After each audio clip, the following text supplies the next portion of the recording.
ইদানিং দেখা যাচ্ছে ফেক ফেসবুক আইডি খুলে একজন জনপ্রতিনিধি কিংবা ব্যবসায়ীকে যা তা লিখে তার মান সম্মান ক্ষুণ্ণ করছে, এবং ইউটিউব আইডি খুলে যা তা সে লিখছে এবং মানুষের মান সম্মান নিয়ে ছিনিমিনি খেলছে। এখন আপনার মন্ত্রণালয় থেকে এই সমস্ত ফেক আইডি যাতে কেউ খুলতে না পারে এবং ইউটিউবে যা তা যদি যাতে কেউ লিখতে না পারে, এই ব্যাপারে আপনার কোনো পদক্ষেপ আছে কিনা? ধন্যবাদ মাননীয় স্পিকার। ধন্যবাদ মাননীয় সদস্য, মাননীয় প্রতিমন্ত্রী।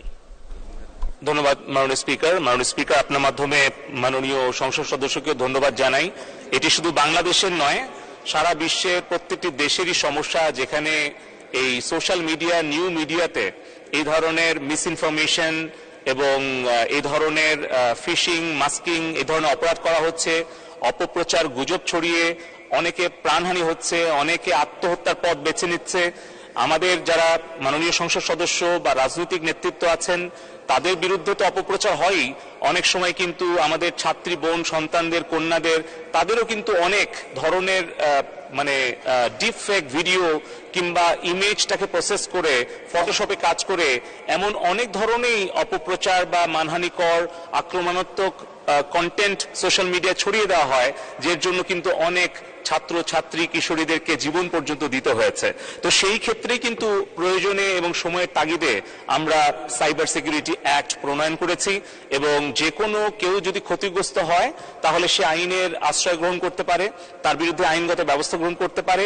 একই সাথে কিন্তু আমরা ফেসবুক, ইউটিউব, টিকটক সহ আমরা আমাদের বাংলাদেশ টেলিকমিউনিকেশন রেগুলেটরি কমিশন বিটিআরসির মাধ্যমে এই আইনের বলে আমরা প্রতিনিয়ত এই অভিযোগগুলো করে থাকি। সেই ক্ষেত্রে আমি আপনার মাধ্যমে সকল মাননীয় সংসদ সদস্য এবং যারা দায়িত্বশীল কর্মকর্তা, জনপ্রতিনিধি আছেন, তাদেরকে অনুরোধ করব, আপনারা যদি আমাদের কাছে আপনাদের যে নিজস্ব পেজ কিংবা ইউটিউব চ্যানেল আছে, অ্যাকাউন্ট আছে, সেটি যদি ভেরিফিকেশনের জন্য পাঠান, তাহলে আমরা এটা ভেরিফাই করে দেব। তাহলে কিন্তু অন্য কোনো ফেক আইডি দিয়ে আপনার নামে কেউ অপপ্রচার করতে পারবে না।